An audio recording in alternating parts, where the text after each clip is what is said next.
ये ना एक्चुअली मैं बात कर रहा हूँ आप लोगों से 1880 के आसपास नैरोबी में एक व्यक्ति था जिसकी गर्लफ्रेंड उसको छोड़ के चली गई थी। तो सुसाइड करने जा रहा था, तो सोच रहा है कि अकेला क्यों मरूं, कुछ लोगों को साथ ले चलता हूँ। अकेला मैं थोड़ी दुखी हूँ, कुछ और भी दुखी होंगे। तो उसने एक पर्चा बनाया और कुछ लोगों में बांटा उसको कि अगर कोई दुखी है तो वो इस दिन इस स्टेडियम में आ जाए, तो हम लोग जो है ना दुखों का कोई ना कोई हल निकालेंगे। तो देखते देखते जो वो पर्चा था ना वो वायरल हो गया। जब वो स्टेडियम में पहुंचा ना उस दिन उस टाइम पे, तो 2000 लोग पहुंचे हुए थे। 2000। उसे आइडिया नहीं था कि इतने लोग आ जाएंगे, इतने लोग दुखी होंगे।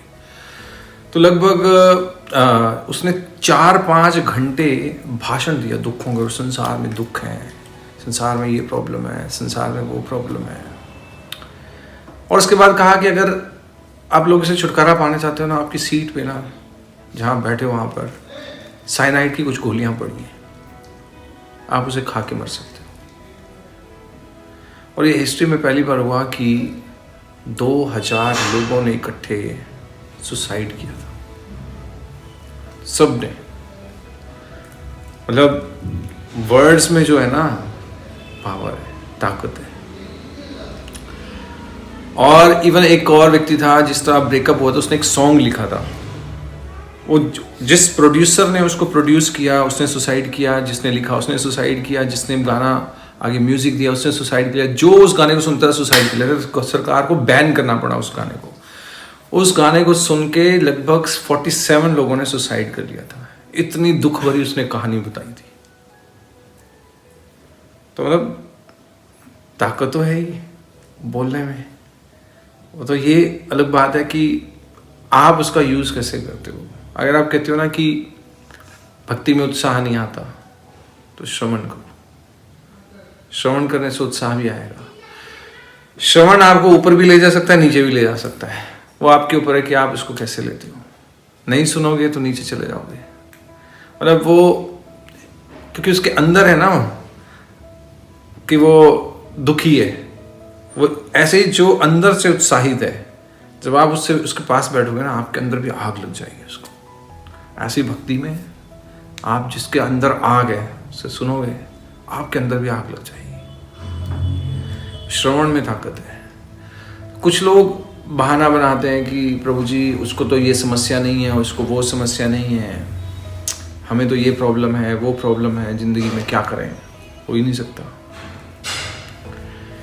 ऐसे एक व्यक्ति बड़ा दुखी था अपनी जिंदगी से और महात्मा के पास गया।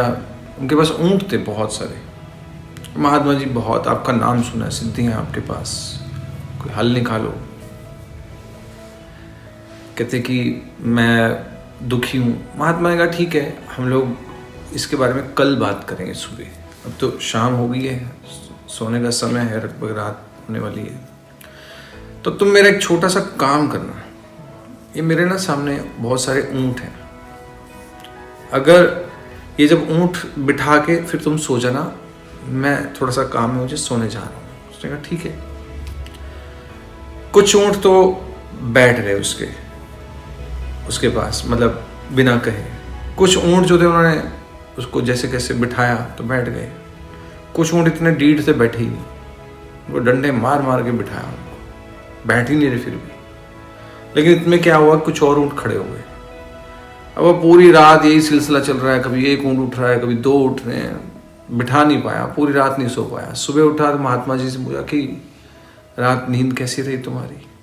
उसने कहा महात्मा जी सो ही नहीं पाया हूँ। कहते क्यों, क्या हो गया। कहते कभी कोई ऊंट बैठे खड़ा हो जाता था, कभी कोई, पूरी रात तो सारे ऊंट बैठे ही नहीं। कहते बस यही हल है तुम्हारा। जैसे ऊंट पूरी रात सारे बैठे नहीं ना, उसी तरह जिंदगी में ना सारी समस्याएं कभी बैठेंगी नहीं। कभी कोई खड़ी रहेगी समस्या, कभी कोई खड़ी रहेगी। अगर जिंदगी जीनी है तो उसके बीच में से जीना पड़ेगा। कभी ऐसा नहीं होगा कि हम कहें कि सारी प्रॉब्लम सॉल्व हो जाएंगी तब बैठ के भक्ति करेंगे या हम ये काम करेंगे। ये तो उस समस्याओं के, जीवन तो समस्याओं का नाम है, वो तो उसके बीच में से जिसको करना है वो कर जाएगा। बाकी बहाने बनाने के लिए हजार बहाने हैं, करने के लिए भी हजार बहाने हैं और ना करने के भी हजार बहाने हैं। तो हमने देखना है कि हम उसको कैसे लेते हैं। अगर जिंदगी में कुछ करना है ना तो फिर इन बहानों को सोचना पड़ेगा, टाइम चुराना पड़ता है। एक्चुअली मैं जनरली कहता हूँ कि अगर ज़िंदगी में कुछ करना है ना, कुछ पाना है या भक्ति में आगे बढ़ना है, अगर टाइम नहीं मिल रहा, चुराओ टाइम को।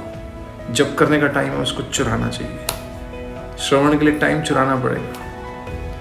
जैसे मान लो आप सुबह टाइम नहीं मिलता, मान लो वॉशरूम में तो जाते हो, वॉशरूम में तो टाइम है ना 20-25 मिनट, श्रवण कर लो उस समय। Just do that. खाना तो खाते हो 15-20 मिनट लगते हैं, श्रवण कर लो। इसको कहते हैं टाइम चुराना। उसमें से भी निकाल लो टाइम। जिंदगी में आगे बढ़ना है तो टाइम निकालना पड़ेगा, बस ये है। ठीक है, तो निकालो। हरे कृष्णा।